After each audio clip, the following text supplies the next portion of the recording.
Ayan, nagluto ako guys ng ano, yung pangsigang ko. Yan ang ano ko, sahog. Wala akong talong. Talong sana. Wala akong talong. Kaya yan muna. At saka may kangkong ako dyan, pinapakuluan ko pa yan. Yan. Tayin ko pa na yung kukulo, tapos ilagay ko yung bangus. Guys, yung kangkong ko, ayan o, na kahapon ko to nabili. Ayan na medyo nag-ano na siya, ng lagas. Medyo na parang papuntang ano, laya. Naglaya na ba? Sa Bisaya pa na nalaya. Na oh, namatay.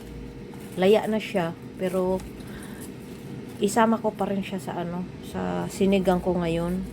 Bago ako papasok sa work, kakain muna ako ng sinigang. Yan guys. Ko.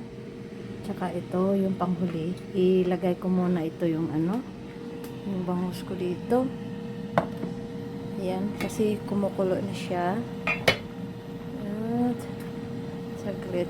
Kunin ko yung sandok.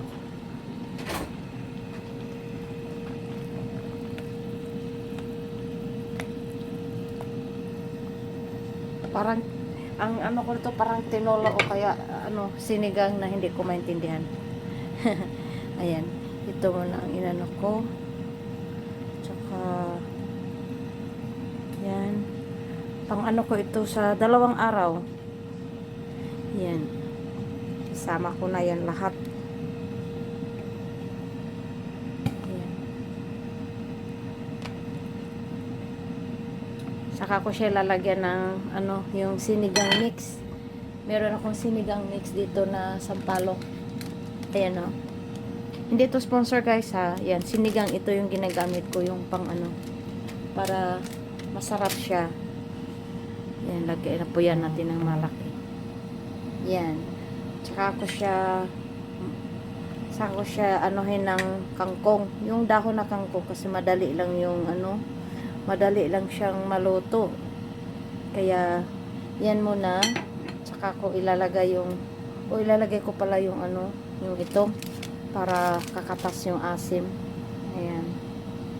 Ayan guys, lalagyan ko muna lang siya para ano, ayan o.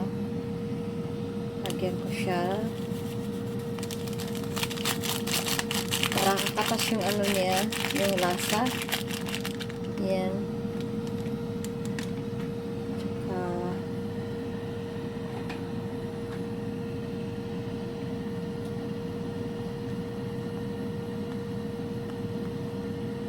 Walang ano pa yan, walang asin, wala lahat. Yan, yan muna. Bago ko siya titimplahan maya-maya.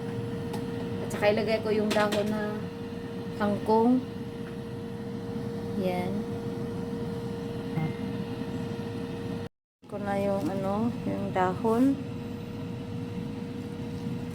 Yung kangkong.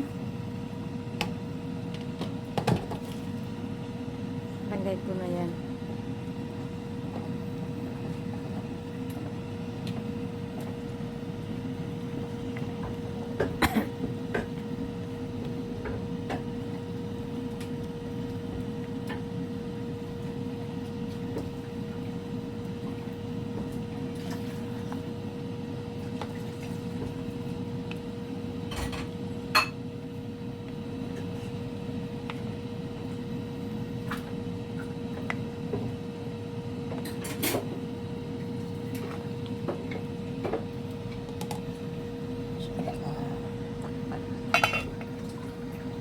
Ayan guys, tingnan natin. Luto na ata ito.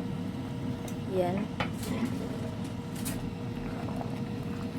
Yung ano ko, sana ba yung mga bangus ko nasa ilalim? Kasi ang dami kong gulay. Oh. Yan ang bangus ko. Oh. Yan. Yan. Bangus. Luto na.